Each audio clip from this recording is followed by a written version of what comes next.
Salam sejahtera untuk kita semua. Selamat datang di Koki MP, Komunitas Kajian Ilmu Manajemen Pendidikan. Nah, pada kesempatan kali ini, kita akan membahas materi mengenai analisis lingkungan pemasaran. Yuk kita simak videonya. Analisis lingkungan pemasaran. Nah, apa sih lingkungan pemasaran? Lingkungan pemasaran merupakan pemasaran yang mengacu pada faktor dan kekuatan yang mempengaruhi kemampuan suatu perusahaan untuk membangun dan mempertahankan hubungan dengan konsumen dalam memenuhi kebutuhan dan keinginannya, sehingga menimbulkan hubungan timbal balik. Lingkungan pemasaran terbagi menjadi dua, yaitu internal dan eksternal. Lingkungan internal dikenal dengan 5 M's of business. Yang pertama, man atau manusia. Semakin baik kualitas sumber daya manusia yang dimiliki oleh perusahaan, maka akan semakin baik pula output yang dihasilkan perusahaan. Yang kedua, money.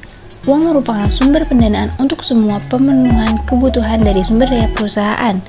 Lalu ada mesin, yang merupakan alat membantu sumber daya manusia dalam melakukan pemrosesan. Tanpa adanya sebuah mesin, maka proses akan terhambat dan outputnya pun akan terkendala. Lalu ada materials atau bahan. Perusahaan harus menyeleksi dengan baik bahan yang akan digunakan. Fokus utama perusahaan adalah pada kualitas bahan dan faktor biayanya. Dan yang terakhir, market atau pasar. Tanpa adanya peluang pasar yang baik, hasil output tidak akan terserap, sehingga perusahaan akan mengalami kerugian. Selanjutnya, lingkungan eksternal. Lingkungan eksternal ini dibagi menjadi dua lagi, yaitu mikro dan makro. Lingkungan pemasaran mikro, di dalamnya ada perusahaan. Dalam merancang rencana pemasaran, manajemen pemasaran harus memperhitungkan himpunan dalam perusahaan, seperti manajemen puncak, keuangan, riset dan pengembangan, pembelian, operasi, dan akuntansi.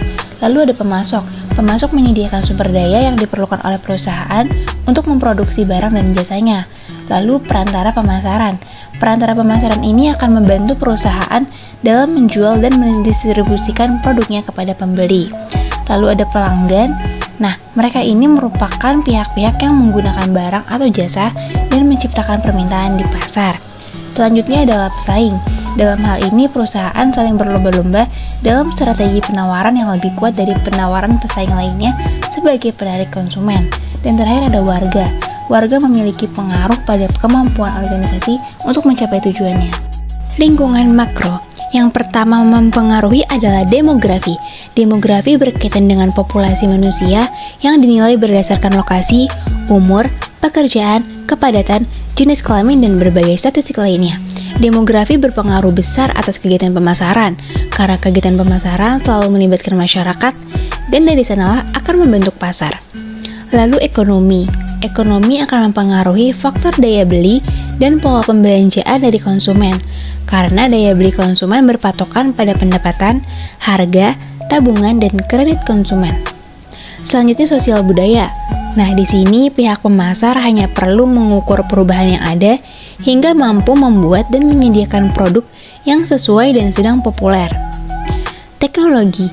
Dalam hal ini, pihak pemasar harus memperhatikan berbagai kecenderungan teknologi, yaitu perkembangan teknologi, berbagai peluang yang tidak terbatas, tingginya anggaran lead bank, dan meningkatnya peraturan. Lalu yang terakhir ada politik.